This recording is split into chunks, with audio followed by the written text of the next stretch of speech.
Ladies and gentlemen, welcome to the pod. Thank you for tuning in. We have a very special guest today. This man is a gentleman that I met with my buddy Cam Patterson, that is, of the worldly renowned Cam Patterson, the illustrious man. We met this man 3 years ago in Columbus, Ohio, and he goes by the name Hood Hero. And I brought my recorder with me to Columbus because I was doing shows out here, so I wanted to get an opportunity to podcast, with somebody. And I was thinking about maybe grabbing, like one of the headliners from the Columbus show, and they might be a little more notable in the comedy world and have more fame. And I was, that part of my capitalistic brain was trying to reach and be like, well, I can get more views. But no, and the more I thought about it, I was like, no, Hood Hero is the best. I have a legitimate, connection with him. I know him personally. He's a very funny guy. He's obviously he's a comic. I don't know if I mentioned that or not, but yeah, he's a comedian. And our, introduction story is great of how we met. And he doesn't realize this, but he lives inside of me. I will never forget the Hood Hero. He forever will always be a character in my head. When I first met him, he's this tall, kind of lengthy. I think he's got like neck tattoos. I think he had like a bandana hanging out of his back pocket. He was on stage talking all nasty and dirty. He's literally my stylings of comedy that I enjoy watching the most. He's a little more rugged. He's so him. And me and him didn't hit it off at first. We did not hit it off at first. And then he started to like me after I told him that me and Cam broke into the Ohio State Stadium. And then he's like, that's a felony, right? And I'm like, yeah. And then he loosened up to me after that. He liked me more after that. The best way to describe Hood Hero, he's a real deal GTA character.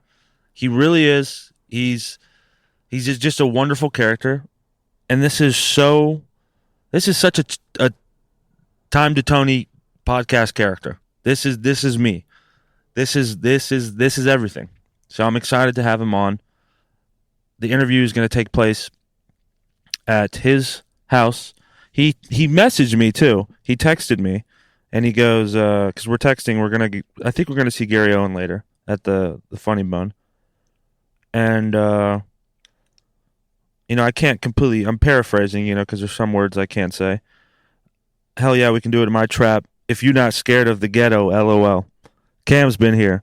I know Cam's been here because when we first met Hood Hero, I think me and Cam were doing shows.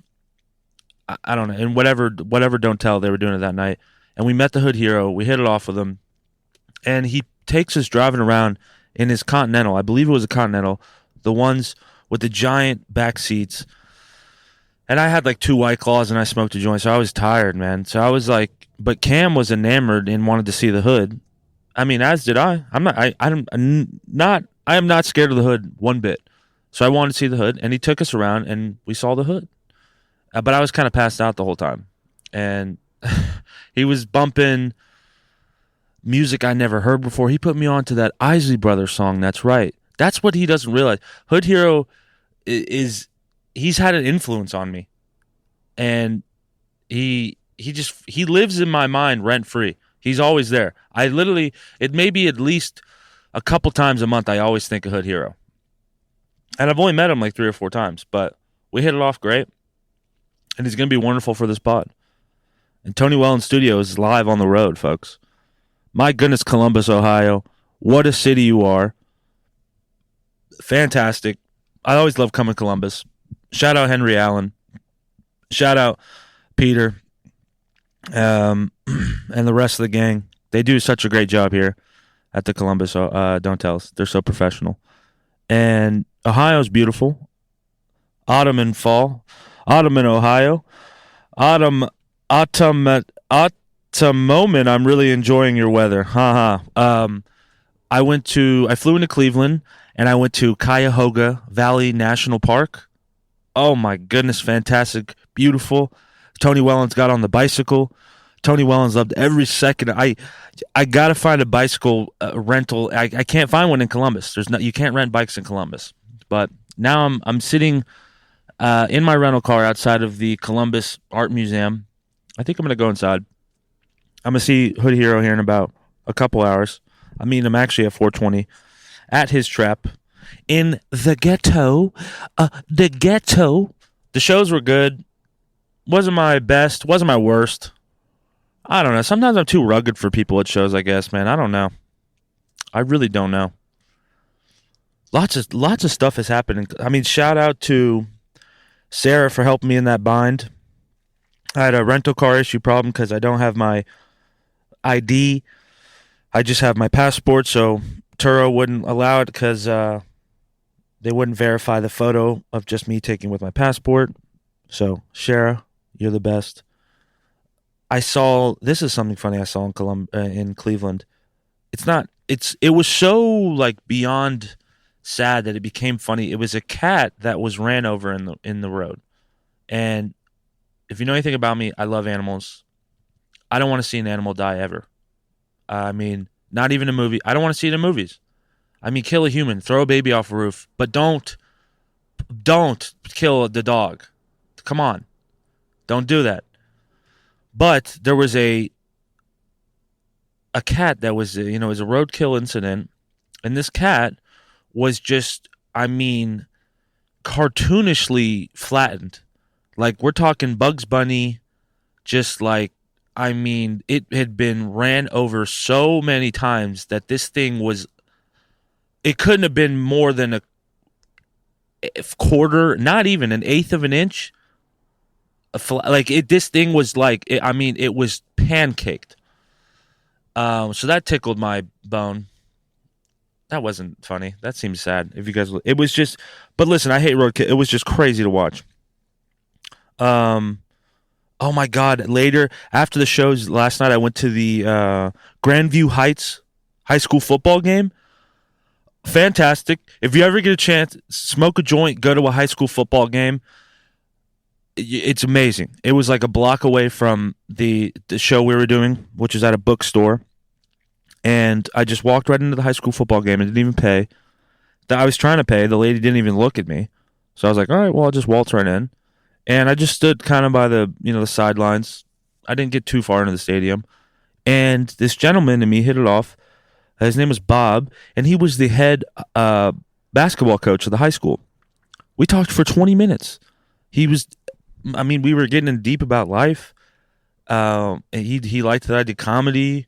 I was telling him that I'm a first-generation construction worker because he comes from a blue-collar family, and he was the first person in his family to go to college. And I'm like, well, I'm like the first person in my family to not go to college. And we hit it off, and he even dropped a great quote about, because I was talking about in high school how, there's certain things I wish I would have listened or done differently, or if I knew what I knew then, I would have done different. If I knew now what I knew then, I would have done different. God, that's a tongue twister. And he had a great quote he said, that youth is wasted on the young. So, if there's any young people, don't let your youth be wasted on your young, dumb choices. But for most of you, you got to make the mistakes. At least that's what I had to do.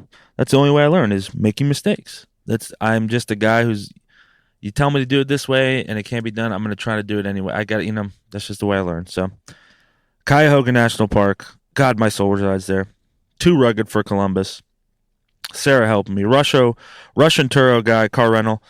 Yeah, these guys were Russian. It reminded me of GTA, just like Hood Hero. You know what I've noticed when I travel? I'm just looking down notes. I noticed that I love black men. Older black men are your number one help when traveling. They will stop and help you. It's these two. It's older black men and middle-aged and also old white men. Those two are the number one helpers in traveling, who will actually point you directions. I like talking to old black men more. I like to get a little laugh going. I feel like old black men are just funnier to me for some reason. That they just are more. They don't have a filter as much sometimes, or they're. I don't know. I just like the way they got a little more pep in their step. I was talking to one outside of a taco shop who just rolled down his window. The taco shop closed because I was kind of walking from my Airbnb to my Turo. I took the bus there, and I ran into an older black man. And he's like, "They're closed. Don't get in there. They're closed." And then we just hit it off and laughed. Like it wasn't even that long of an interaction, but just love her. I love older black women. Or black. I love older black women too. I don't know where this is going, folks. The shows last night were fun. Oh my god! And I was at the park. Okay, this was something interesting that I found. I don't know if you guys know this or not, but babies. What is it with babies staring? Babies. They look at. I feel like babies always look at me, but then they don't. They lock eye contact, and it's uncomfortable.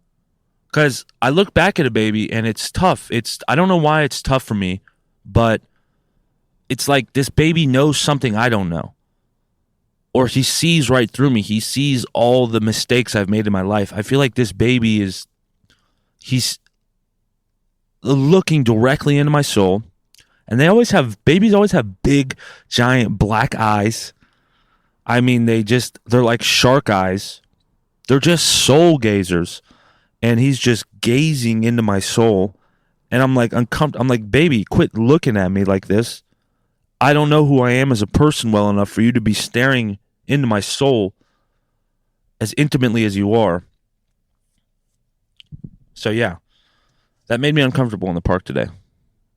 A Hispanic woman walked up with her baby, set her stuff down, and the baby wouldn't stop looking at me. So it made me realize that there's things in my life that I need to change. But my goodness, folks, do we have a podcast for you today? This will be me and the Hood Hero sitting down in his trap, reminiscing, probably talking about old stories. And we're going to get into his who Hood Hero is. I honestly don't even know his name, Hood Hero. It's Miko or something, but to me, it's Hood Hero. Maybe he'll tell us his real name. I guarantee this. I bet you this right now. I'd go, what's your real name? He's going to laugh. He's going to be like, I'm not giving you my name. I'm calling it right now because that's who the Hood Hero is. So, and I'm excited for you guys to meet him. It's just audio today. It's a roadcast. Tony Wellons Studios is on the road in Columbus. God love you, Cuyahoga Valley National Park. Go visit. This is the episode with me and Mr. Hood Hero. Thank you. Enjoy the episode.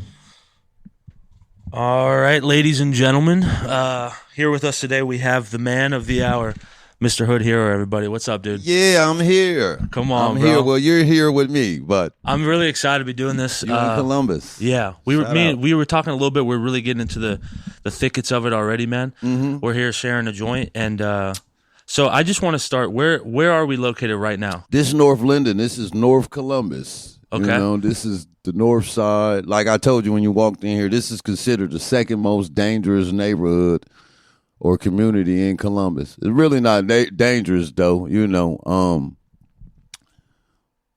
my neighbors next here is like two 70-year-old white women. Really? Yeah. Are they lesbians?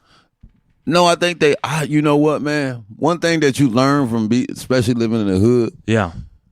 Mind your business. But I think they might be like sisters. Okay. You know, of some sort. I know it was two elderly ladies in there, and I think it's maybe a daughter who's like a caretaker and shit for them. Okay. Who cut the grass and shit. She just knocked on my door the other day and asked to use my motherfucking trash can or whatever. I think she called the city on me too. So really, yeah, I wouldn't cut my grass, man. Are you cutting it now yourself? I always did cut this grass, bro. I always did cut. I'm gonna show you the backyard one. Okay, and so this house right here, is it been in the family or is this your home? Actually, a family member of mine owned this house. Okay, but I've lived here come March 5 years, which is crazy because I'm actually in the process of trying to find another fucking place. But really? I've been living here almost 5 years in the family. Yeah. Wow. And how long has it been in the family for? I don't know how long my aunt owned this house. I don't even know. To be honest, I know the house was built. Okay, so you weren't raised here though. No, I wasn't raised here, You man. weren't My okay. family did a. I'm actually you know how I moved a lot growing up. Mm. My family moved a lot growing up. But Where are you originally from? Columbus, man. I remember. I think my family, for the most part, man, we lived south side of Columbus, north side of Columbus, northeast area. But I did a lot of moving. Like, I consider myself a north sider, but I graduated from South High School. And that's on the south side? That's on the south That's side. where my Airbnb was today. Yeah. It's a South High School is like a historical. It is old. A lot of old buildings. Yeah. I think that bitch been there since like the 1900s. Dude, I love that red brick. Something about those red brick houses you seen that motherfucker? so Ohio to me. Somebody got an Airbnb over there. Yeah. No, I was talking to some nice lady who was in her garden today. I'm rolling up my joint and she's talking my ear off about some shit, and it was nice for me, as a person a comic who got to travel cheap. It's perfect. It's perfect for me. Hey man, shout out gentrification. Yeah. Because if you was in that bitch when I was in high school, motherfuckers was getting shot. Well, I'm a guy who's I've been in the hoods a bunch. I ride my bicycle through them. I honestly look for trouble. I never find any. I never find any, man. And I just Tony, as much as you're multicultural, if a nigga do something to you, that's 20 years. Yeah, I know. You go to court on a nigga with a suit and a haircut. Oh Lord, have mercy. I know. So it's people there's this connotation of them being scared. It's fun. I enjoy it. Man. You see the best characters in the hood. You do. You really fucking do. And you know what's amazing? No matter what you see, there always is. My favorite thing in the hood, and also my favorite thing traveling, is an older black man. Yeah. My favorite. That's probably my favorite character in the whole world. Oh, bro. Hey, the best comedy come from older black men. They really do. They're unbelievably hilarious. Some of the best comics I know never been on stage or done stand up. Yeah. Promise you. No, I 100% agree. Like. They have these sayings for shit that like it's like, what do you like? But it just sounds so poetic, and they talk like some of them I've heard talk like a pimp from like the 50s, and you're like, what are these? Bro, you get the best game from an old black man. I'm telling you. Yes, I agree. Shout out them. So Hood Hero, you where'd you go to? What was the schooling like? Where'd you go to like elementary school? Was it all? Oh man, like I told you, man, my family, we moved a lot. Growing up, we moved a lot. So man. Did you go to the same high school? I feel like you played sports. I went to 2 high schools. Yeah. Okay. I went to 2 high schools, man. I can't even name. I couldn't even tell you all the elementary schools I went to. Really? But I know I graduated from Clairfield, which is like on the far south end of Columbus. Wait, do you ever think about that? How I do think about my life. How maybe that affected you as a child, moving around so much? I think you really not thinking about that. Okay, yeah. Because when you growing up, especially when you living, now that I think about it, it's fucked up, because as an adult, I think I probably stayed and more, but when you growing up and now that I'm an older man and I understand what was really going on. Yeah. You know what I'm saying? It's funny how you do you're like I give I'm more appreciative. Yeah. Cuz I know, especially being in the hood, you hear and see other people's stories and you be thankful for that. So, my parents did a lot of like moving when I was in like elementary. I remember graduating from Clairfield, which is an elementary school on the far south side. I actually think that school vacant now. I graduated from Afrocentric in middle school, which is like and that's a funny name. What is it? We got a high school, middle school, elementary school called Afrocentric. Are you shitting me? I'm telling you, bro. Afrocentric? Afrocentric. Who named this school? I can't tell you, man, but I hope I joke about it now But that was named by I feel like that was Afrocentric. Afrocentric. Is it in the central of? It's a Columbus public school, and they, And what's the majority of the demographic that goes there? Afrocentric people, What the black fuck? people. Yeah, bro. Come on, I went Columbus. to middle school there. I graduated from middle school. And what was middle school like there? What kind of? Because I them got into trouble. motherfuckers, and I can laugh about it. I'm gonna say it now, but everybody that went to Afrocentric know they were trying to teach us to be Muslims. For real? Man, you call your teachers No mama way. and baba. Are you shit? So Man, bro. there was a lot of like. I think Is it black Israelite type energy? no, or? I'm joking about the Muslim shit. No, I I love that. I think they really what they were practicing was African some proverbs. Okay. You know, I mean, I'm a it's huge. like Listen, I'm so a big I'm Malcolm X not guy. gonna put the Muslim shit on them Yeah. or the Israelite shit. I don't. And that's But not I even think they wrong. were just really. It was a Columbus public school that was teaching black students about black culture Yeah, they're and trying to African empower you. culture. Yeah, and shout Yeah. out them though, bro. But you called Yeah. your teachers mama and baba. I don't know what Mama and Baba is. That It's some African shit. It better be. okay? Mama and Baba. Yeah, but shout out them. Okay. I got a lot of friends who I went to middle school with still to this day that, They're still around. You're still Yup. with them. And then I went to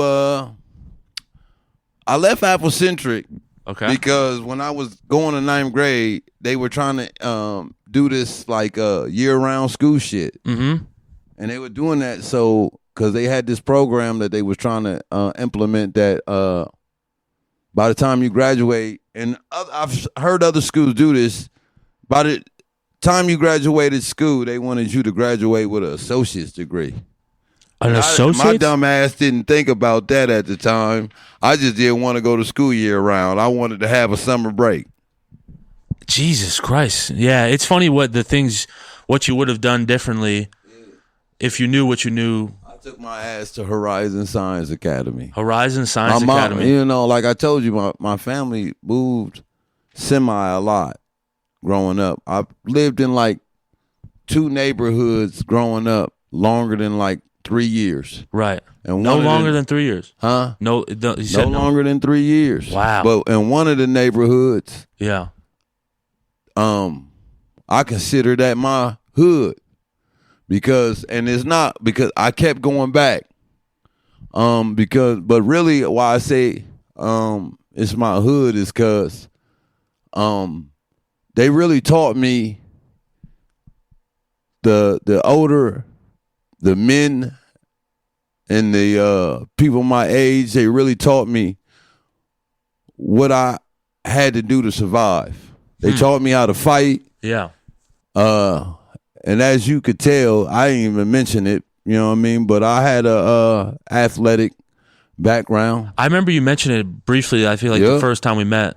Definitely, because I think, Ohio football, so it's like, there was some sports games I going never on. played high school football. You never played high school football? But I did play a high school sport people don't believe me until I tell them and then show them Water the proof. polo. Played ice hockey. Ice hockey? Out of my hood. Okay, yeah. Out of my hood. It Crum says Park. Ohio. Shout out Mark Stansberry, man. Congratulations on the retirement. Mark Stansberry. Yep, that was our recreation director. Ice hockey. Well, he was the assistant manager when I came to this particular recreation center was Mr. Ford. Okay. And then Stansberry was the assistant manager. Mr. Ford retired and Stansberry took over. And he took a lot of kids out the rec center in the ghetto and put us and inserted in this hockey program. Shout out John Hofferman, man. He was like a father figure to me. Hockey coach. Wow. So hockey. How long did you play hockey for? I played hockey from the time I was probably like 12 to 18. So hockey all throughout college or high school. All out of high school. Wow. And any offers or anything? I ain't with no offers, man. I thought I felt I was better in basketball. Okay. Yeah, I played basketball. I was like a winter sport athlete. Okay. I didn't play football because I was a skinny nigga. I'm still a skinny nigga, and I wasn't trying to get hurt out there. No, I don't blame. I hated football, man. Truth of the matter, the high school that I went to, I started at, which was Horizon Science Academy. I couldn't play. They didn't have a football team. They barely had a basketball team. Oh, so it was kind of a shitty school. It was a charter school. Okay. It was an expansion. Now that motherfucker, cuz, is crazy. That motherfucker, yeah, bro. They done won district titles and Division 4 and all that. Shout out Mr. Edwards. That's the athletic director. He's still the athletic director there. Still, I'm 35, so that nigga been there 20 years. Man, look at you, man. He was I like seeing you glaze off and look at the view about your life on some man, schematics. Man, I'm just like I told you, bro. I'm grateful. Man, I'd imagine, because I was a kid that in middle school poked into like a lot of trouble. I'd imagine things were similar. Did you have fun as like a middle schooler being a badass little kid? Man, for sure. I remember getting in fights and. Were you a fighter? Yeah, I had to be. Really? I hate it, man. Fighting is so. I don't like it. My mama had 4 kids. My dad had more than that. So I had step siblings. I had a step sister that lived with us. Were both around? Both parents? My mom and I really don't like to call him my stepdad because he was my mom's husband. Okay. But this is a man that took me and my sister in. When we was my sister might have been a year and a half, and I was 6 months. Oh shit! Okay. And I got a brother that's 12 months and 2 weeks behind me. Okay. Yeah, I ain't trying to tell mama business now. Yeah, no. Yeah, I don't want to poke into too much now. Yeah. But yeah, my mama. Yeah, my dad. Shout out my dad. Rest in peace, my dad. He one of the reasons I do comedy. R.I.P. Man. What was his name? Von Vern. Von Vern. Yep. My dad had an alter ego. He had a pseudonym as well, just like you? Yeah. Okay. He called himself Mike Jones. Mike Jones? Yeah. Okay. My dad loved King Von. Okay. King Von was one of his favorite rappers. I remember the day I told my dad, King Von got killed. He was like, yeah, fuck that. Yeah. But my dad used to love King Von, man. We used to play King Von all motherfucking day. I feel like I don't even know who King Von is. King Von, the rapper from Chicago. Man. Be with Lil Durk, and then he got murdered. He got murdered, though. Okay. He got murdered. I'm surprised you don't know. You don't know who King Von is? Nah, man. I've been stuck in... These niggas come and go. Yeah, they do, man. You know what's so crazy, though? When you a comic and you really love comedy, I tell people all the time, like, I don't even pay attention to, like... Because music is important. Yeah. And especially in black culture. Oh, yeah. But as comics, bro, we only probably get 30 seconds, 45 seconds of music, Yeah. But I will say this, black comedy music is important. It does. I mean, I was rewatching The Kings of Comedy. I was kind of like scratching my head a little bit, but like Steve Harvey doing the fucking karaoke, I'm like, this is a Spike Lee that's joint. Funny you said. Because that's exactly what it is. I mean, but I'm like, come on, bro, this is a Spike Lee joint. Like, sing along. You ain't like that? A part of me did, but comedy, like, because Bernie Mac to me is he's the king. He's the real king of them all. But like, I mean, so like his material. He's the special. I mean, him and DL really pull it, but then I feel like Cedric and Steve, I was kind of like, man, you guys are just, maybe at the time it was groundbreaking. I felt like it was kind of hacky, like first year black comic shit. The shit that they were talking about. Like, white people do this, black people do this. And I'm just like, all right, dude. Well, I got a bit like that. Well, no, I know.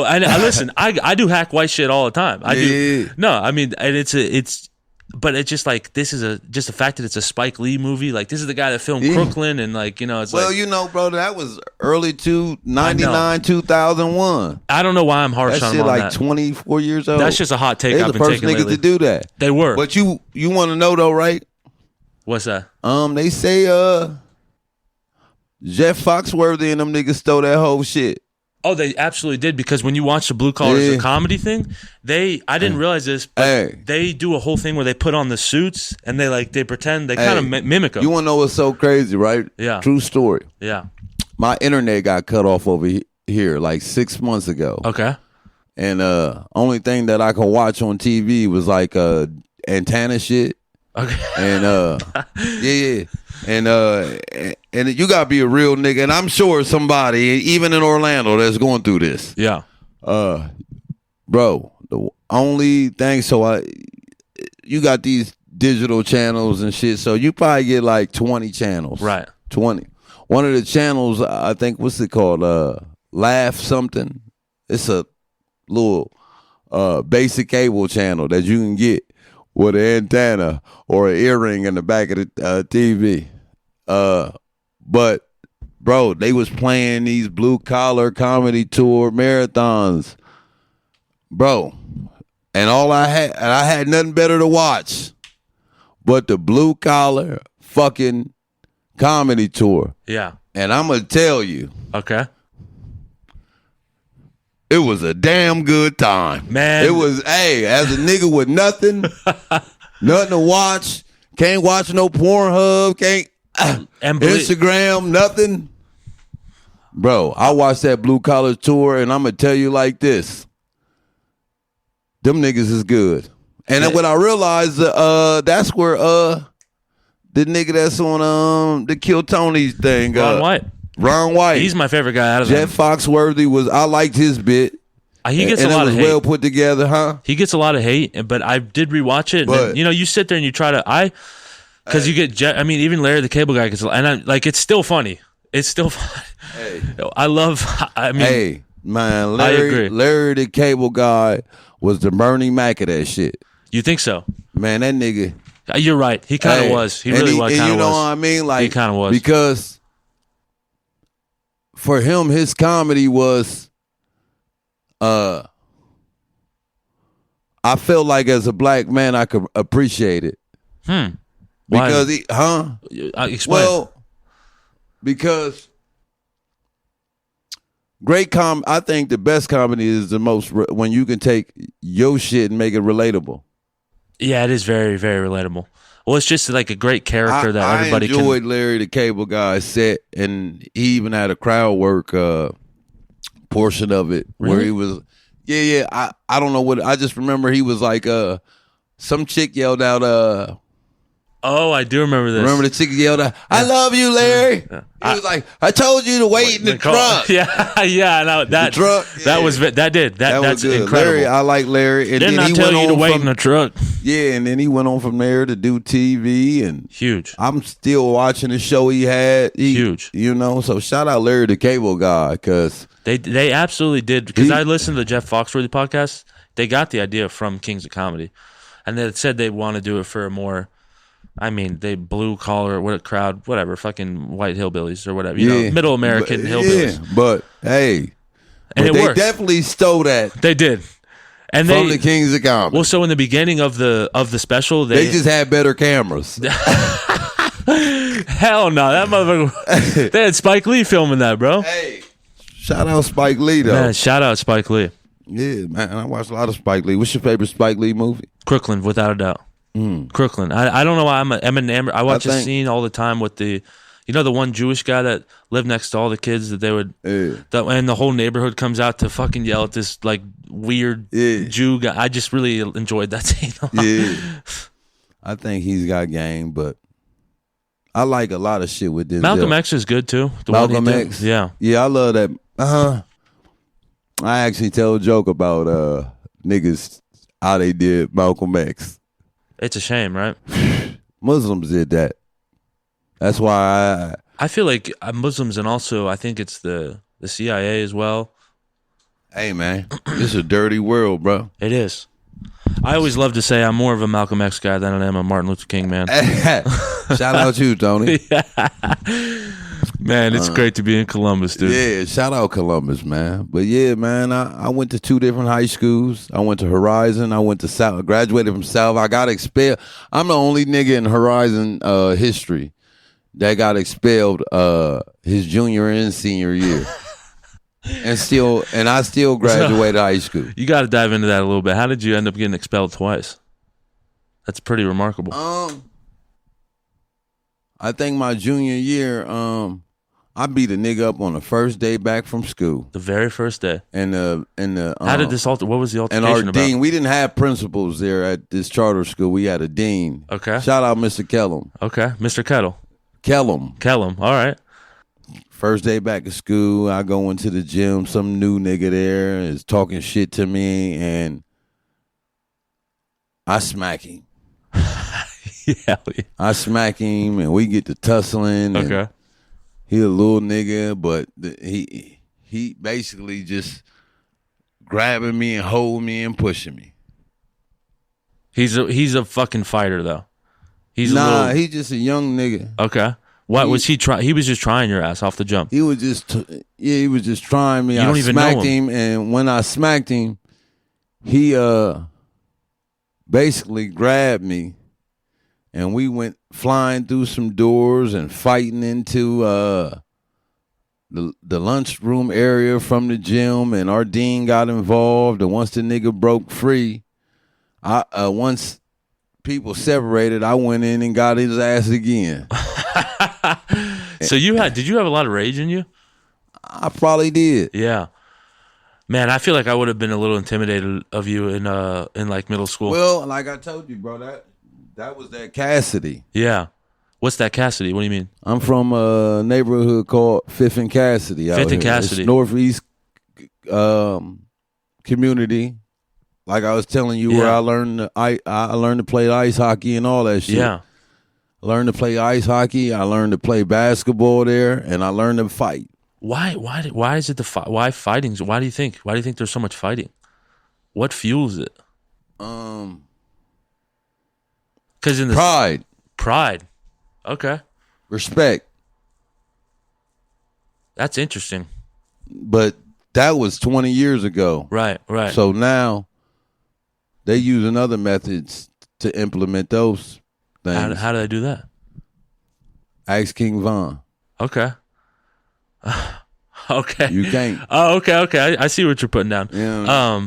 Man, so that's crazy. Phil, I'm just listening to I'm picturing how we had such kind of different lives in the beginnings. I feel like. Yeah. I mean, I feel like I was much more sheltered. Hey. And I thought I was a badass little kid. I was just I probably wasn't a badass little kid at all. Yeah, I grew up in a house with 5 siblings. Yeah. I had a mom and a dad. Yeah. My mom's husband, he raised me since I was like 6 months old. But he was an alcoholic. Yeah. But he was funny. He was my dad. He was fun though. He was funny. Okay. Just want to read, like I was telling you earlier. Yeah. Like he my whole motivation for even wanting to. He was always cracking jokes. He was always funny. Yeah. He was a funny drunk motherfucker, man. You know what I mean? And when people say like someone's an alcoholic, what do you mean? Like, I mean, he's always drunk. Well, abruptly. I mean, that would kill my dad. Yeah. Liver Cirrhosis failure. of the liver. Yeah. And whatever. R.I.P. Man. You know what I mean? Rest in peace. Yeah. You know, pops. Next month will make it his 2-year anniversary. Yeah. But man, he did everything he needed to do. Yeah. He gave me this game. My dad was my Richard Pryor. I didn't need Richard Pryor. I had Von Vern. That's incredible. My dad is just as good as Von Vern. Wow. And you know, shout out Von Vern, you know. So that's why I'm still fighting in this shit. I'm still doing this shit because my dad's funeral, my dad had like 300 people there. Word, really? That's incredible. 300 people. 300 people. Oh, that's incredible. And majority of the thing was, man, your dad was so funny. Really? Yeah. And you started. And when somebody say that about you, it's really you made them feel good. Yeah, you're right. You know. Yeah. Because that's the best compliment. Huh. Is you for me as a comic, you know, as a 4-year comic, when somebody tell me that you funny or you good, as a comic, I'd rather a bitch tell me I was funny than my dick is big. I agree. Yeah. Because guess what? That's gonna get old. Yeah. If you got a big dick and they tell you you're unfunny. Funny is the best compliment. Funny is important. Thank you for making me. I forget that sometimes, man. Yeah. I think we all need to remind ourselves. That's the goal, is to make people feel good. Because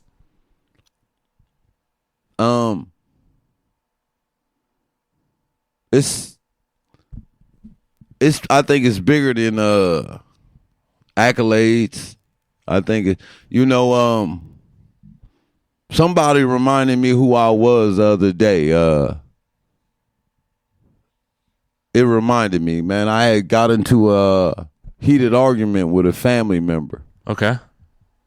And even though I know I was righteous in it, you know what I mean? Yeah.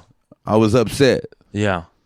But I was just walking to the store and walking into the store, man, and this motherfucker coming out of his car, but he's smiling like a motherfucker.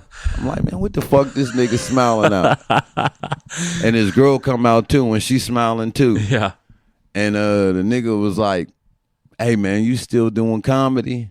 I'm like, yeah. My God. He was like, man, hey, you bad than a motherfucker. I always crack up, hey, you a bad motherfucker, keep going. And it be little shit like that. Yeah. You know what I mean? Man, I love that so much. And that just let me know, because I don't know what that nigga had going on prior to that. You don't even know him. Don't even know the nigga. Well, man, you know how it is, Tony, when you see hundreds of people. Yeah, you're 100% right. And it does seem like the most powerful motivation usually comes from a more hood black. Like when a hood black man tells me, yo, hey, keep going, you got that shit, it hits my soul, like in a different way than just a white lady being like, you're funny. You know, man, I think for me, and this not singling out nobody else, but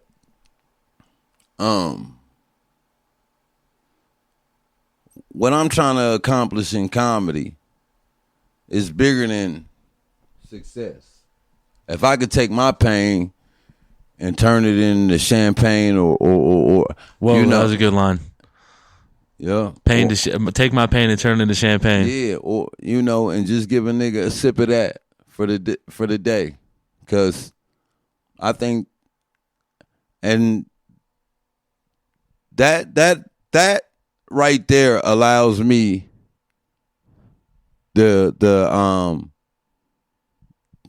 power to keep going on. Like, and as you know, Tony, and I don't know what's really going on in Austin or Orlando or nothing like that, but what I've learned in comedy is, bro, comics will try to deter you. They kind of do. And you got to just remember, you doing this shit for your fans, for the people, and cause I ain't got a lot of fans. Me either, man. You feel me? But I've also opened up for multiple people. Yeah. And they fans turn into my fans. Absolutely. 100%. I remember the last show that I opened up for national headliner was Tony Roberts. You know who that is? I love Tony Robbins. Yep. Straight out of Detroit. Dude, and I learned from him how much the fucking towel can increase your act. He uses the towel for so much different like act out stuff. Yeah. I'm like, I seen D-Ray do that too. I think I saw him opening up for Cat in Orlando. I think, but I seen him somewhere. He's hilarious. What I liked about that experience, especially, is like when we were sitting in the green room, he was like working, trying to basically I call it labbing, but he was he was workshopping with us. His shit. Okay. His material. He's working on you guys. He's like asking you what he thinks is funny. Yeah. Okay. And I'm like, and it was all good shit though. Wow. And he was doing it in his cadence, and you know what I mean? Yeah. But he allowed me to open up for him. And I tore that bitch up. Yeah. The only gripe they had was I cussed a lot. Hey, man. Yeah, I do the same thing. I'm doing this shit for liquor and hamburgers, nigga. Yeah, what you want me to be fucking all and I didn't even order the hamburger that night. Yeah. But I remember, but what I'm saying is, after the show, and the nigga that he flew in, and I'm not going, the nigga that he flew in was some nigga from like DC, he was from DC, lived in LA. The nigga had like 60, 70,000 Instagram followers, all that shit, right? Yeah. But that's actually how I even got called, you know? Because he missed his flight for the first show, so I did both shows, and he made it the second show. Somewhere broke and he their leg. came, but he had to come in and do a little 5 behind me. Okay. And the nigga couldn't follow me. Really? Nope. Wow. All right. And you were cooking that we night. went and had dinner and shit that night, and he came with his little gripe. Yeah. You know what I mean? Tony did? Huh? Tony said you cussed too much? No. Tony said I cuss too much. Oh, Tony said that? I wasn't really listening, but somebody said you cuss too much. But that somebody was somebody who was fearful that I could take his job. Mm. You know. Well, so, I mean, sometimes I do cuss a lot because I work in construction. That's just the way we talk, and yeah. So I have noticed that sometimes just saying like the word fucker, it just takes the teeth out of it a little bit. Bitch. Bitch is a huge hoe. You know, that's a callback. You know, the call and receive. Sometimes I open up shows, I go, when I say bitch, you say ho, bitch, ho, bitch, ho. I've been opening up shows like that lately. I like that crowd. I like that right there. The call and they love it. They do love it. Now they know what. It seems like corny and shit. Now we about to get into it. I like it. Last night I was doing like a Mexican one. I was saying, when I say vato, you say loco, vato, loco. And dude, it's fun. Hey, yeah. I agree. I'm there with you. Shit like that I do in Columbus. You know what I mean? I'm trying to stay away from it. Because it could be a crutch of mine, you know. Oh man, I have so many crutch. For a while there, my crutch was the the white boy doing black scent, which is, I've seen too many comics do it, and I'm like, I gotta stop doing this. And it also is kind of like, I'm better than this, you know? Yeah. I'm better than this. But I know, you know, and my comedy is special. You know why I'm really even, one of the reasons that even made me want to do comedy? Because I've seen other comics become successful, but when I write my material, right? Right. And I'm not going to lie to you, Tony, and I just had a conversation before you got here with another comic, but I think let's be real, it's material that's specific for different crowds. It kind of is, sometimes. You know, but the best comics learn how to take that material and work it in this other room. Yeah, yeah. And I have done that more often because I realized, like I was basically saying, bro, some jokes are geographical destined. Like, it's certain shit that I can't go into Orlando or Tampa talking about East Side this, and then I don't have the punch that's relevant to that. Yeah, you know. So I try to stay away from that shit. But when I was starting comedy 4 years ago, I just really realized that, it's not comics doing the type of material that I know niggas and hood bitches like. Yeah. You know? Yeah. And I always... And then you go to the short north and, you know, you got all these honkies and you're like, what but you learn that on the way that, okay, damn, niggas ain't gonna be DC Young Fly overnight. No, absolutely not. Everybody want to be DC. Absolutely not. Can't everybody be DC? You know? And what a talented young man he is. Yeah, he is. I never seen him in person. Have you? Never seen him in person, but just his reels and stuff. I just like how they kind of riff the song. I love the singing song shit. Well, they got a thing, you know. They got a trio. Yeah. 85 South. You know, and I'm not going to speculate on But I mean, man, comedy is beautiful, man. Comedy is It is a beautiful thing. You know what's beautiful about comedy is it brings me together with people that I would have never. Think about that, dude. It's like and it's not even just like I'm talking like transgender. I got transgender friends. Too.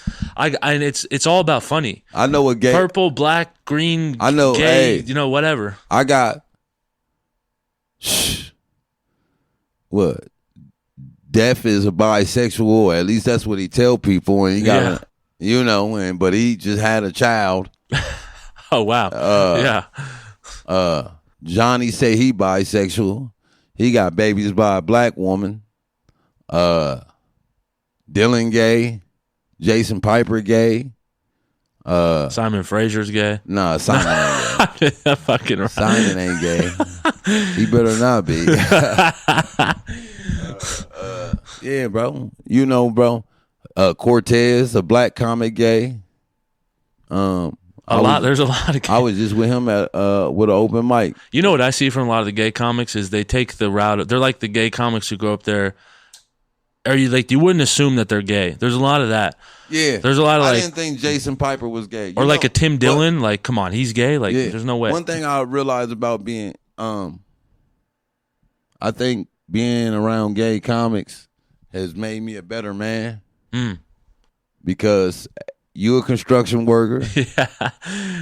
And I grew up saying homophobic slurs. Oh yeah. And I still will say a homophobic slur. I'm just being honest with y'all. Yeah, but when you get to when you get to know these people and you build a respect for them, you won't want to call them you don't want to say homophobic slurs because you don't want to hurt them. Yeah. And it would be no different than somebody using the N-word, not with the GA, but the ER. Yeah. I've had plenty of white comic friends say the GA, and I felt no way about it. Yeah. But I never heard nobody say the ER. And though I really don't, because I was born in 1990, and I played ice hockey. So I'm kind of different than a lot of black people because I grew up around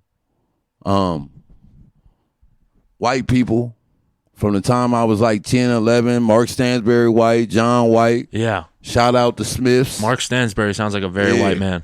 Shout out to Smiths. Miss Jill Smith, Paul Smith. Let's go. Ian Smith, Daniel Smith, Madeline Smith. I stayed at their house. Yeah. And all the other white brothers that I played ice hockey with all up until the way I grew up, Yeah, that is a very white sport. Yeah. I mean, it's a lot of black people. It's black people on hockey. I don't Shout follow out happy birthday Willie O'Reed, just turned 90 years old. That's the first black man to ever play national hockey. He just turned 90. Just turned 90. Willie O'Reed. Look at us learning stuff, dude. Yeah, it's black history for your ass. Oh, okay. There's a lot of black people that play hockey now. They just mostly from like Canada and places like that. Yeah, it's interesting. And there's a couple Americans, but hockey expensive sport. Is it really? Yeah, I guess you're right. All the fucking gear. Yeah, it's expensive sport. But shout out to Columbus Ice Hockey Club for providing opportunity. Yeah, they got a good squad over here, huh? Blue Jackets? Yeah. Oh, they ain't never been shit. Oh, okay. Made the playoffs one time. Are they playing? Is there a game going on? I don't know if they play. I know they just had the season opener they lost, but that ain't nothing new. They always lose. Okay. Our best player got killed by a drunken driver like 2 years ago. Oh, my God. Columbus? Taking souls. We ain't got no luck. No, dude. We ain't got no luck.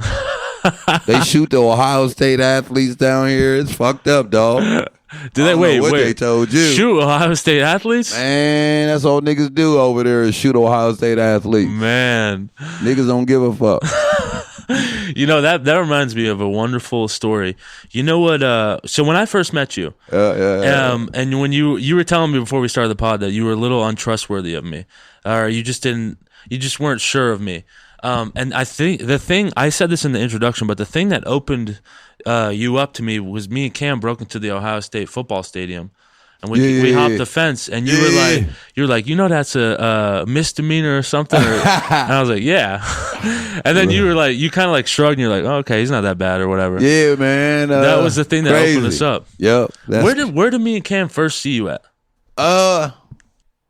You know what's so crazy? I was just thinking about this the other day. Yeah. I was probably like a year in comedy. Man, because when we met you, we were both happy. We were like, hell yeah, finally. Because we were around all these like, kind of nerdy fucking. Yeah. They're like, all right, shit. It was this shout out Tina, man. Tina. That's right, Tina's room. Tina had this, the soul food spot. She was doing shows at the little soul food spot, and she had me hosting them, and she called me in because of comic. But I remember being like, hey, it's this nigga from Orlando about to come. Man, and Tina said this. I ain't gonna lie, bro. I was like, man. You kind of bowed up a little bit. Yeah, like, motherfucker, slow the fuck what? So I went in there, and you and Cam showed up. Yeah. And I think Cam went on. And Cam, I could tell that he did a little like he was doing a little back and forth, but he had them black women laughing. He sure did. Yeah. And what did I do? I don't remember. I went up there and bombed. I think you did what I bombed too though. Yeah. But I went up there doing jokes that I knew might have been offensive. That's what I used to do this joke called period piss. Brother, that joke will forever live in my head. That was one of the best moments in my comedy career. I smoked a joint outside. I just got done doing like "Don't Tell Us" for all these white people, and then I get on and go inside and on stage. You're like, I can smell a bitch's period piss a week out. Or you're talking about something about period piss, and you're like, what's that? You like were smelling into the microphone and doing all these like, bitch, I can smell your pussy from a block away, or you said something like that, and I was just like, I was in love. I used to do the joke called period. I think I just did it not too long ago, but it's obviously got better. Yeah, I mean, dude, but I really was doing. But then I met y'all.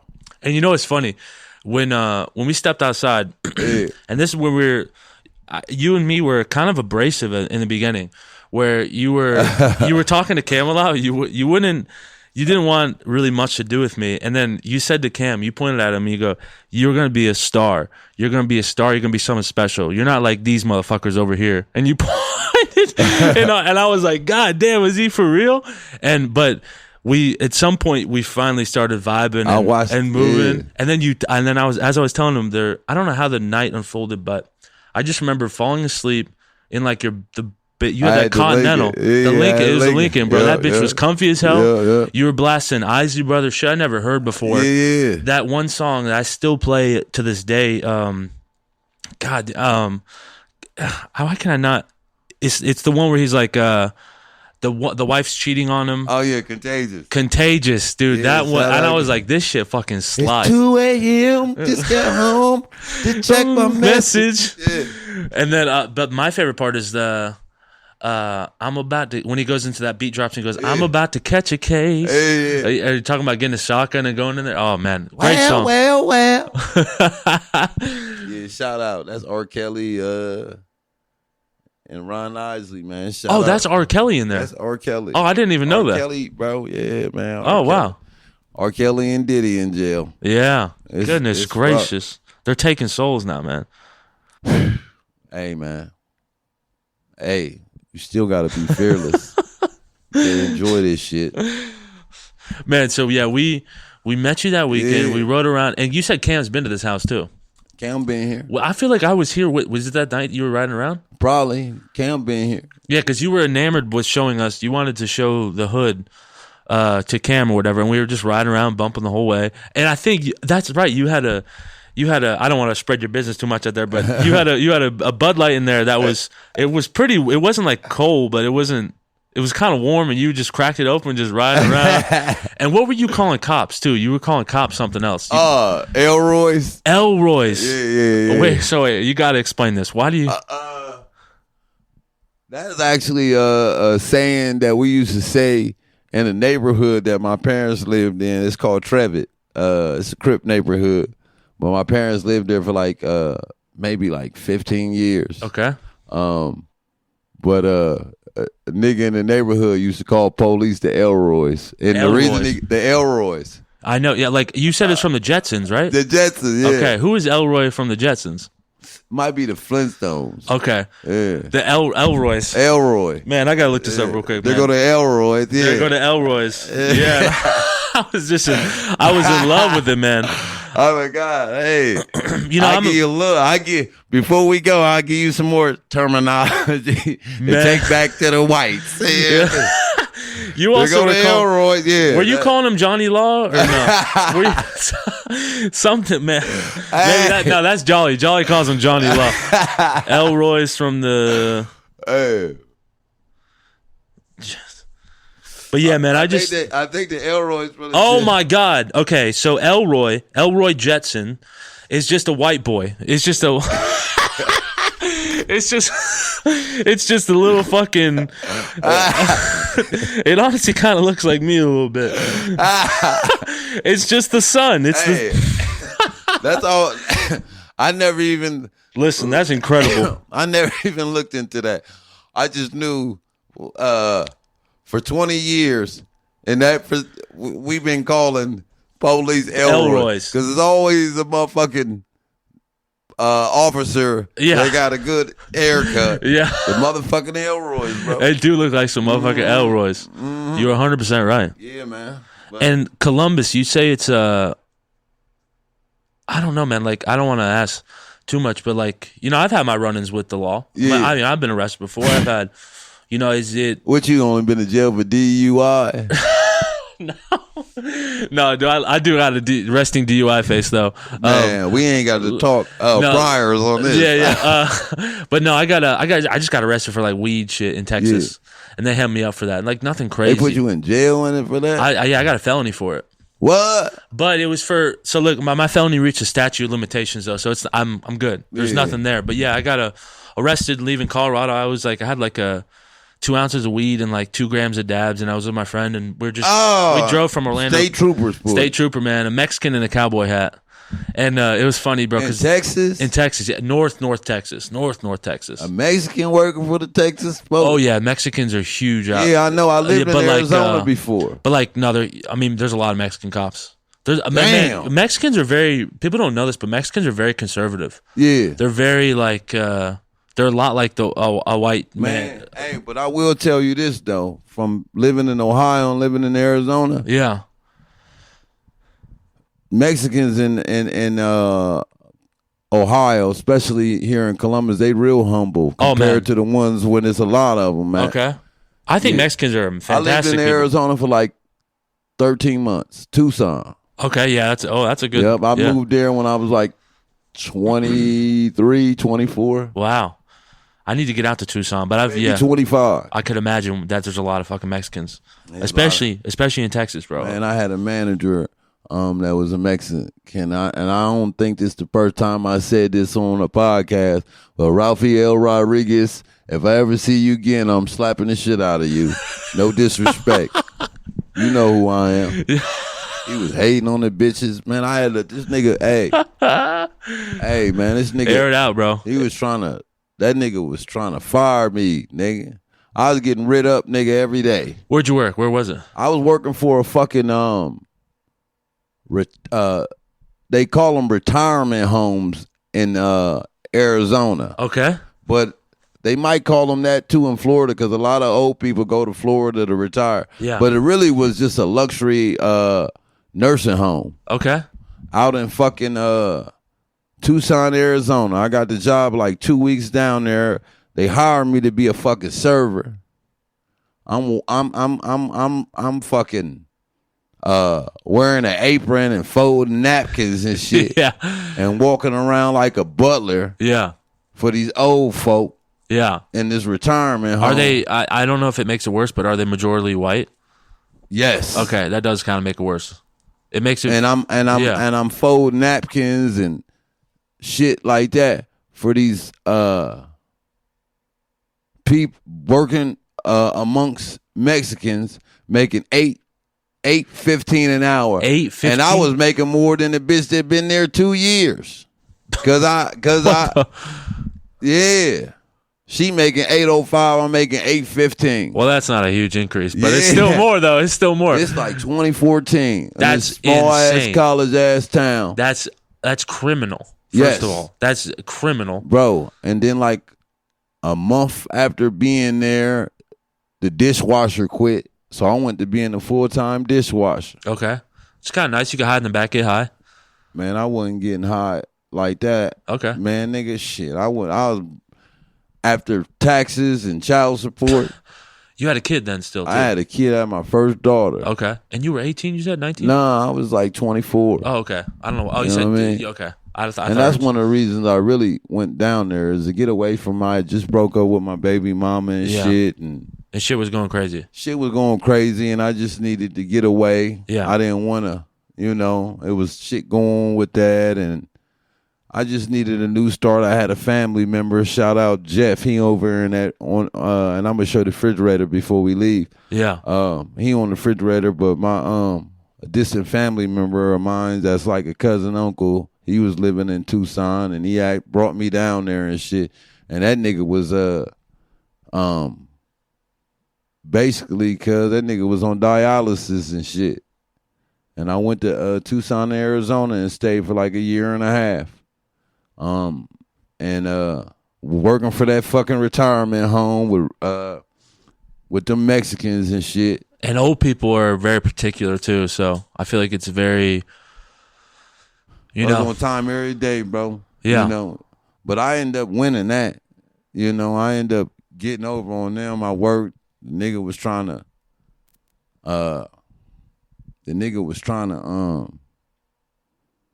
fire me. Then once the HR people realized, this nigga, you know what I mean? Yeah. I got him off my back. I ended up going to get a job working for this garage opener company, working in a distribution center. Mm-hmm. Yeah. You know what I mean? So I was doing them both. I was doing the garage working as a forklift operator, you know what I mean, at this garage Chamberlain. And then I was doing the motherfucking dishwashing on the weekend. Yeah. And then dibbling and dabbling. But you know what, man? It was a great experience, bro. I was like 24 years old. Tucson, Arizona, out west. Bro, partying. Okay, yeah. I was going partying on the University of fucking Arizona. Incredible. Bro. Always beautiful I'm talking women. About Mexican women, Native American women, white women with tans. Yeah. That's when I first started thinking, damn, white women, they can be attractive. You were never attracted to white women?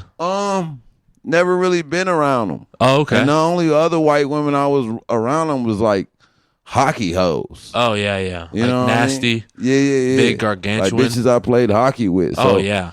It wasn't a lot of white women at the schools that I attended or none of that. So, but yeah, that whole experience living in fucking Tucson, Arizona was dope as fuck. I had I used to hang out on University of Arizona campus all the time. I'm 24. I'm going out to Pima Community College. Yeah. I'm going to Zen Rock. Yeah. I had my own personal, I had no car. So I had this cabbie that Dennis. Uh-huh. Yup, I had my own personal cabbie. So I'd pay him $10 and he'd pick me up and drop me at $10. Oh, so you were just bouncing all around. Man. Hood hero in Tucson, Arizona. Bro, Tucson, Arizona, 24 years old. But that's when I realized, bro, I could survive anywhere. Yeah, it's nice to get out and go out. 24 years old, I could survive anywhere. Yeah. And it was a beautiful experience. And then when did you go back to Columbus? I came back at like 25. Okay. I was just trying to, I think it was really about the kids at that time. Yeah. You know what I mean? But I had other things that I needed to get situated. Like I had suspended license and shit, but that's one of the best experiences of my life. Tucson, Arizona. Yeah, because I know motherfuckers ain't going to ever be able to do that. But being 24 years old, 25 years old, a single man in fucking Tucson, Arizona. Yeah. going to the fucking two. How did you take? I feel like it's more special if you take a Greyhound there. Did you take a flight there or a Greyhound? I took a flight there. Yeah. The first time I took a Greyhound home. Man, I hate Greyhound. Listen, I hate them too, but I tell you, there's no other. I've taken a lot of psychedelic drugs in my life. Yeah. There's nothing like a Greyhound nap on a bus. I'd go out of body experience. When I sleep on a Greyhound, and I one time I was in such a deep sleep, and I woke up in a startle, and I woke up and I flew my hands open. I accidentally hit the woman next to me in the face, and it was very awkward the rest of the ride. Man, I just caught a Greyhound from fucking St. Louis to Columbus, 10 hours, bro. Fucking water dropping on my head, bro. Oh, that's terrible. I went and got me a real ID, bro. Yeah. So I could fly, bro. Fuck that. And I'm a nigga that don't even like heights. Okay. But I tell you, bro, I don't like car rides. I don't like being in driving 10 hours. You don't like that? We drove to Austin. I like driving. I caught the plane back. I like sleep. Yeah, well, no, it is a tough drive. It's a tough drive, but planes are much better. Yeah. But when you get in those planes, it's reminiscent of me because I only fly really Frontier. It reminds me of a Greyhound. Oh, you do Frontier? Absolutely. Listen, bro, go Wild Pass. You know what? Because I'm flying in and out of Cleveland. Yeah. You know how much my flights are? How? $15. Because I have to go Wild Pass with it's like $300, but like Cleveland's a big hub for Frontier, so direct flights there are usually about $15. But you have to book them 24 hours ahead of time, so within that time period. I ain't know that. So yeah, my flights this weekend were $30. I know, but we got Frontier in Columbus, but they only come Friday and They Monday? do have Frontier in Columbus, but there's like a main hub in Denver, Cleveland, and Orlando. I didn't know that. Yeah, that's why. That's still, that's 2-hour drive from here, 2.5. And you know where I went though? You ever been to? Have you ever been to Cuyahoga National? Cuyahoga, yeah. Man, I ride my bike all around. It's nice and beautiful. Cleveland. I fell in love with. I love that area, man. The trees. I'm like, Ohio is amazing. It's a beautiful town. That's what I'm saying. Like, one thing I realized about black people, and that's why I really hope I make it in comedy. Yeah. Because I would hate to work a job for 30 years and not to experience life. That seemed like the ultimate dream to me. I'm sorry. Yeah, to be able to go into a different city every weekend and experience their culture and enjoy and see different women and shit. And it makes you smarter too, traveling. Yeah. I learned more about myself. Telling my jokes at the shows last night, it's different than telling the jokes in Austin. You feel different about being, 500 miles away from your bed when this joke doesn't land. You get you learn more about yourself. And it's nice to learn more about people too. Coming to Columbus, seeing Cleveland. Man, y'all been coming to Columbus for a long time. A long time, bro. Yeah. That was me, bro. Me and Cam, when we first started coming here, this was like that's what I'm saying. This was the plug, bro. And he would get pissed because he's like, stop telling people about this fucking place because it's like, this is like, because he took me in on it. Like, he brought me in on it. So he's like, don't tell anybody about this. Like, Simon Fraser's fucking bugging out that. And we would do like 6 shows in a weekend. I'm like, Cam, this is wild.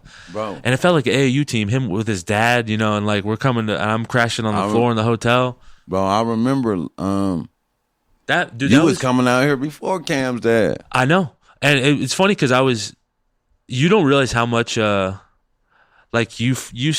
such a character in my head. You've stayed in there for over all the years, and it was a very special comedy moment for me. Like that weekend was incredible. Yeah, and man. you helped. You added to it, man, for sure. Man, hey, it's just that's the beautiful thing about it, bro. Like, it was built out of just generosity, and just being genuine. Yeah. Not even generosity, just being genuine. You know what I mean? Yeah. At the end of the day, and to see, you know what I mean? Even you, come on, man, you went to Austin. I know, yeah, man. I've been doing a lot. I mean, a lot of comics went to Austin. Yeah. A lot of comics went to Austin, bro.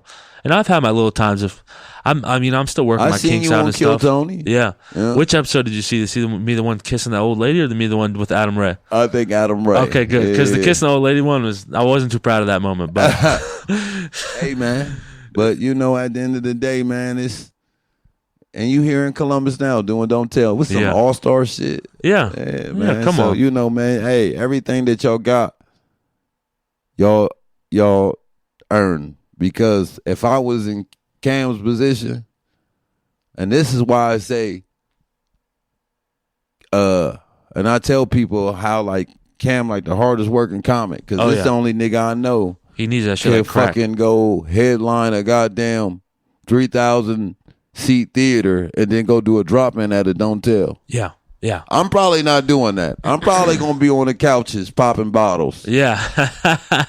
And that's when I realized this would separate him from most comics. Oh yeah. You know what I mean? He's the perfect storm. He's where talent meets perseverance and the right timing of everything. And he's just like, he's got the whole but he's also he's an amazing guy. Yeah. He's a good person. And it's like, wow, I'm happy that I got to know somebody that amazing thing happened to, and it worked out for the right guy. You know, and coming from where I come from, you know, where it's more snakes than flowers. You know, and I feel like one of my best, I think I was just telling somebody like this about myself. I think especially a nigga that been through what I've been through, like my heart and my ability to show forgiveness, I don't always like that about me. You know what I mean? But in the Bible, it's referred to as grace. But you don't think showing forgiveness is good? I do. Yeah. But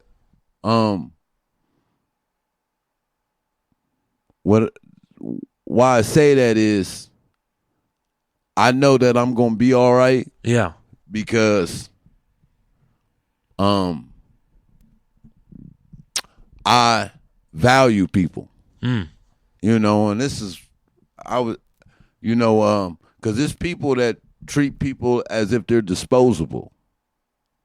Right. You know? Right. And I come from an environment where, bro, I treat the lady at the store over here. Yeah. Who hang out and drink beer and probably do God knows, I treat her the same way I treat the GM at the Funny Bone. Because I understand that, you know, people aren't disposable. That is good. I like that. That's a good point. So that's why I feel like I still get. That's why I feel like you're not an ass kisser. You could have more. You could have more opportunities, but you just You're not a obsequious guy. You know. You're not an. I don't want brown noser. You know. You don't fucking. I'm a man that has made many mistakes, but I don't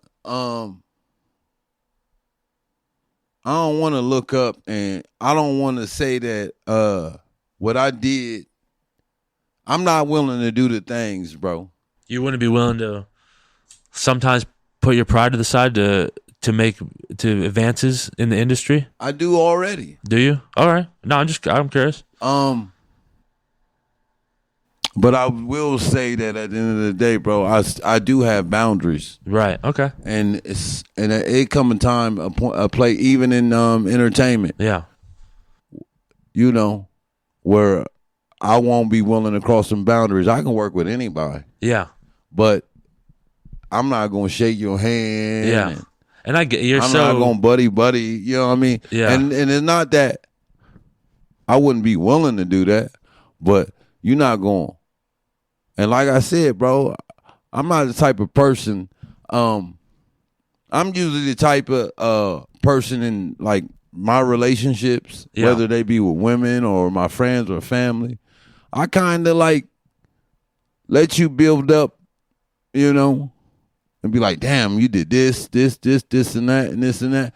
You know, I'm the type of nigga that measure like 5 times before I cut once. And then it's kind of like it's a buildup. It explodes. Yeah, and then even then it's like I kind of do that too. You know what I mean? Yeah. And even then it's like, I'm just gonna set my boundaries with you. Yep. Yeah. And that's the only way that you can do things. Now I also understand what can come from that is slander and all this and that, but I rather I'm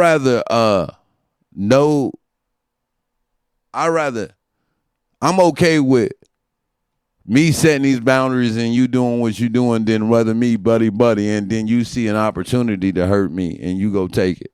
Okay. Yeah. But for the most part, bro, like, I don't know, man. I'm just, I mean, even in my city, like, we were talking, about, as you know, you down here doing Don't Tell. You feel like you don't get as much love. I've been doing comedy 4 years, and I've only done a guest spot with Don't Tell. I've gotten promises. It's a thing out of the Bible that Jesus wasn't even loved in his own city, man. Yeah. So I kind of relate to that with Orlando.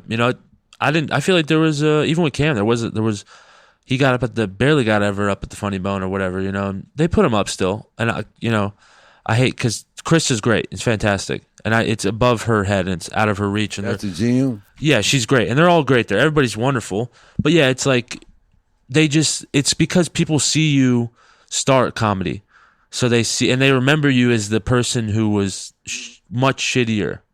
So I think that has to do with it too. And that's a lot of, and you definitely don't seem like an ass kisser. So like you wouldn't be hanging out and you're like, yeah, you're very much you. I think my confidence come from is I know it's less than 2% of the people. What do you mean? Less than 2% of the comedy scene can do what I do. As far as like what? Like you kill on stage? They can't be as good. Yeah, they can't be as good as me in all rooms. But I feel that. Especially them black rooms. Okay. But I feel like if you kept that to yourself more, it would help you get booked. Because I don't know, I feel like you're making it into like a competition thing where try to make it more camaraderie. They make it into a competition when they put their list out. A little bit. I mean, I just want to see you. I'd like to see you do more things in Columbus. Yeah, I mean, that's all. Yeah. Yeah, I feel like if you maybe put your pride to the side a little bit more, I feel like you get more bookings. I've also been on the Columbus Comedy Festival twice. I just was on the news. Exactly. Yeah. That's the beautiful thing too. I've opened up for D-Ray and Tony Roberts, and now I got I'm a regular, shit. Now I'm being given the opportunity to have more insight on who we booking and who getting opportunities. Really? Yeah. It might be. I had a comic last night, and that's a scary thing, because motherfuckers will come to you and be like, can you do this for me and do that for me? Have you? Yeah. But I do my best to try to create opportunities for other people. Like my open mic, bro. I done gave over I could close totally to $500. I could see you totally being, you know what I mean? Like you get it. Out of open mic. Yeah, at an open mic. I done gave over $500 to local and statewide comics. That's incredible. You know what I mean? Since April. At an open mic. Some shit that niggas don't. No, nobody does that. Come on, bro. So why don't you? Do you ever just ask him and be like, "Hey, why don't I?" Hey, man, I've had that. Hey, you've had it. I could shit, man, and rather me say it, I'm gonna show you it. I ain't doing no capping. We're getting into some real. But at some point, bro, as a no disrespect, as a real nigga, you be like, oh, yeah, I can't do no, You know what I mean, bro? Like, but I feel like these guys, they operate like a business. You have to treat it as such. Like you have to speak this fucking. You got to be a little bit corporate. I think, to some degree. That's all I'm saying. And if they don't fuck with you, then fuck it. I mean, you definitely don't want to burn a bridge. This was January 9th of 2024. And you can scroll down. And I actually, keep reading, because we was just in there. This the new producer. That's the new producer of Don't Tell Columbus. He was probably there last night. Henry. And then we just did the Palace, and then you see the messages where I'm like, hey, Cam is, wants you to reach out to him. He trying to come through. And then I just gave the nigga an opportunity to get... Huh? I don't know. Yeah, there's something else going on behind the scenes. I mean, I see it.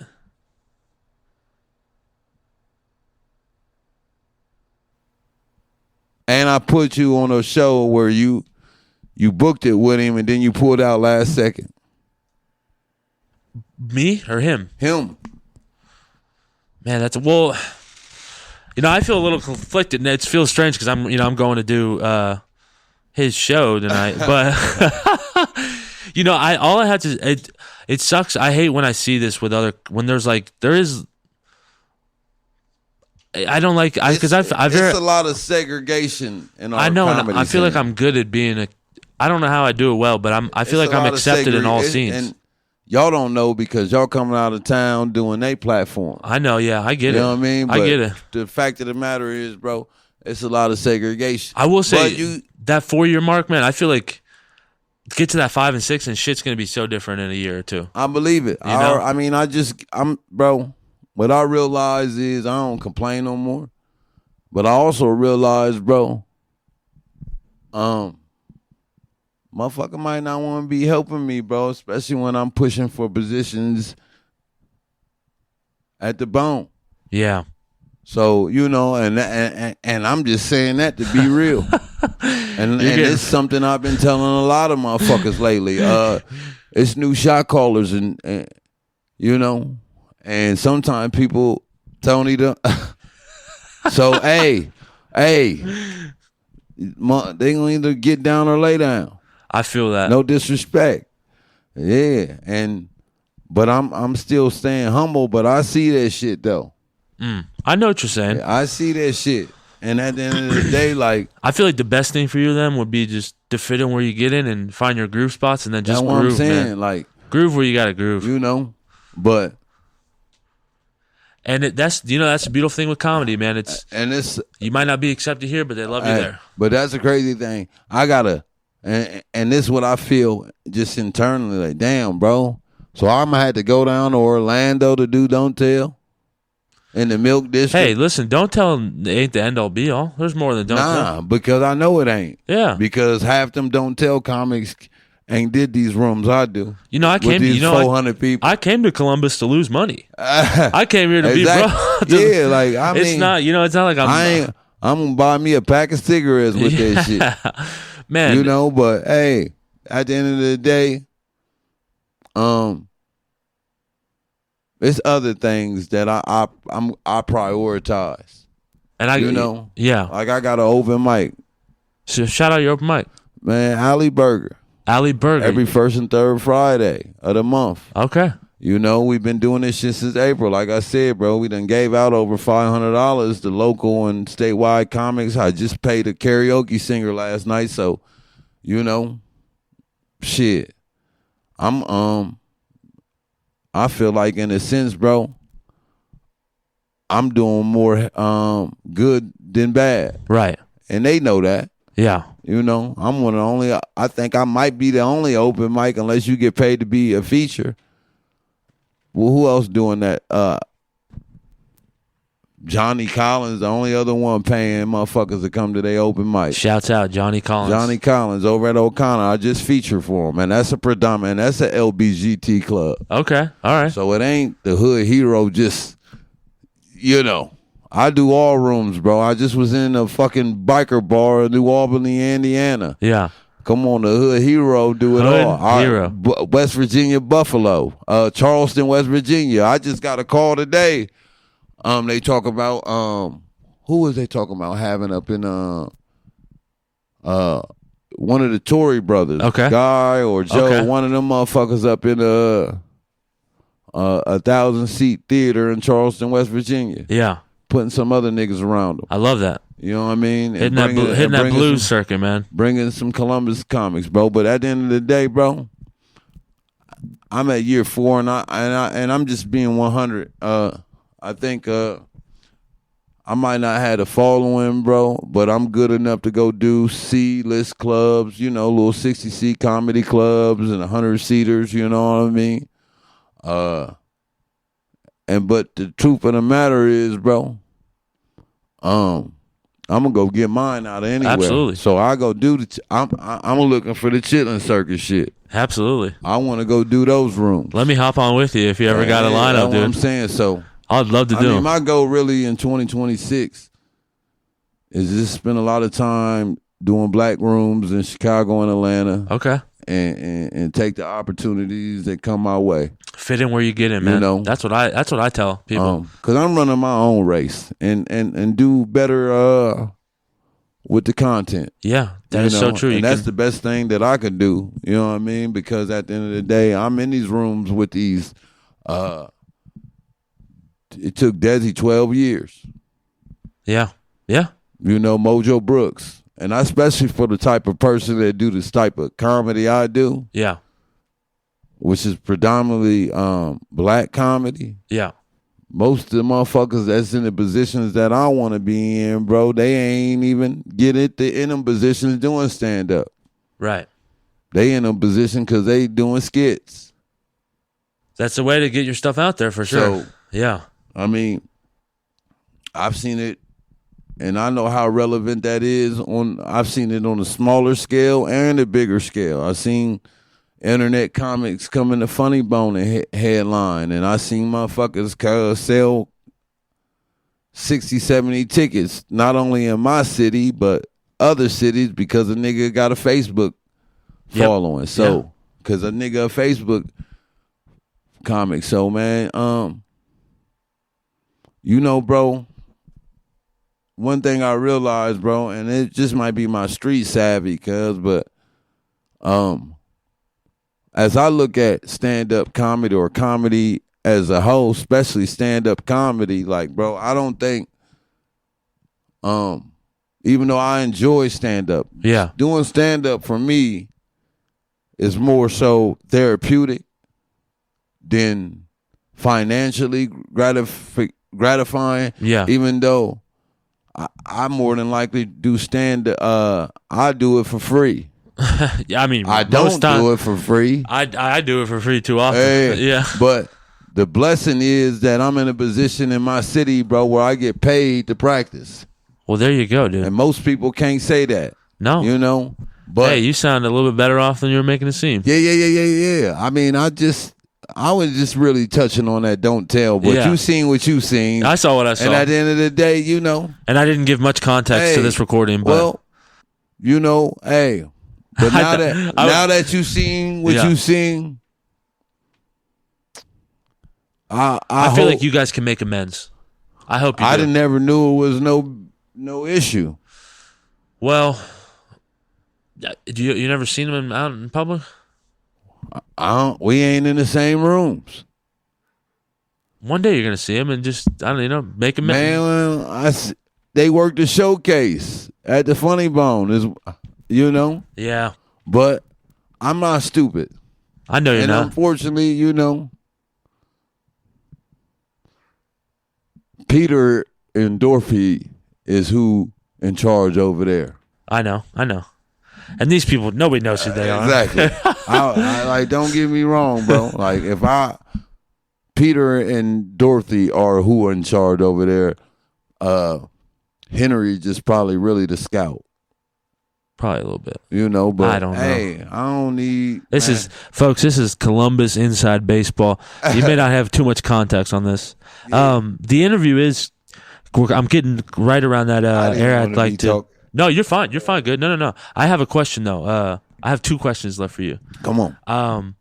The first one is that I'm so curious. I really only know you as Hood Hero. Mm-hmm. I believe your name is Miko. Miko Smith. Miko Smith, man. Where did the name Hood Hero come from?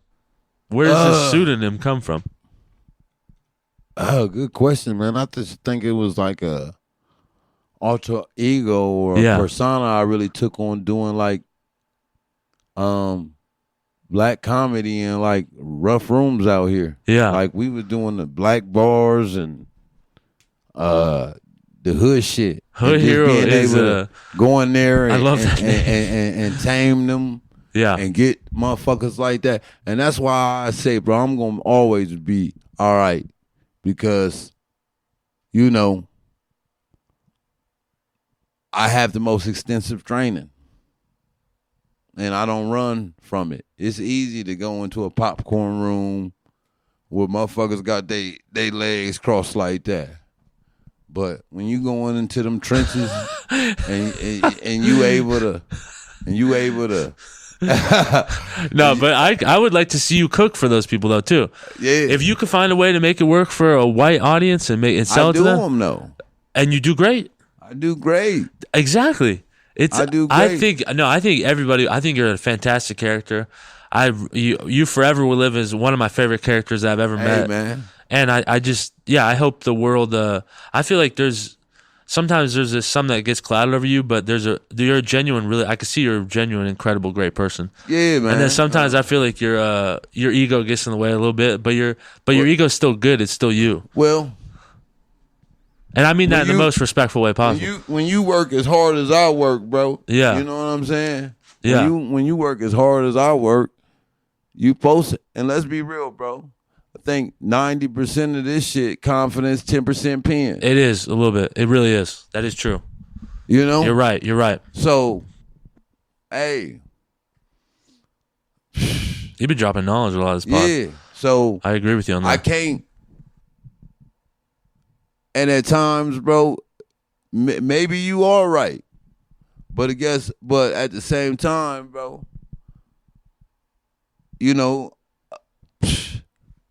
I can't.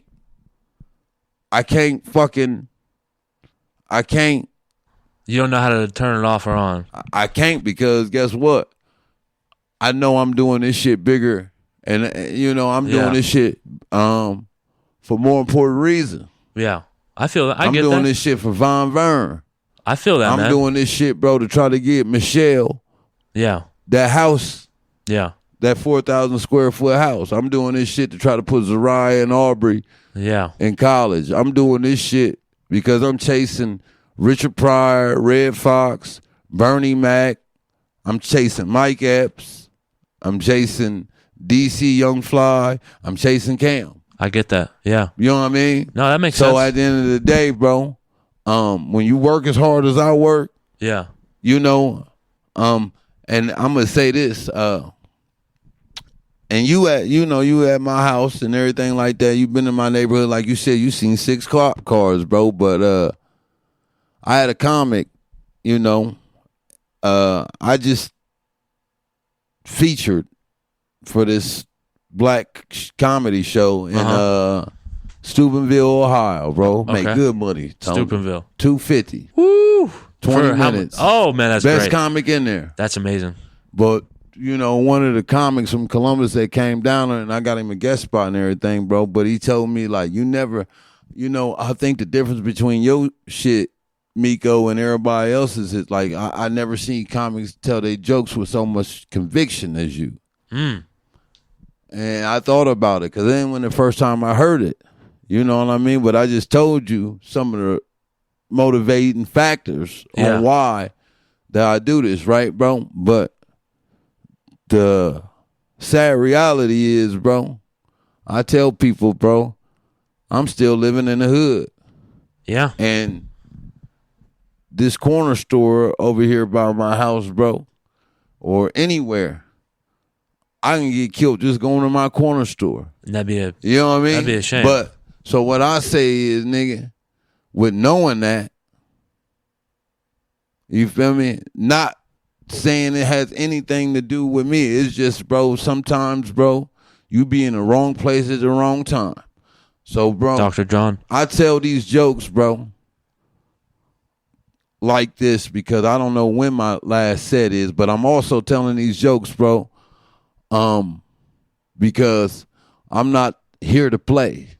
I like that. You know what I mean? Yeah. And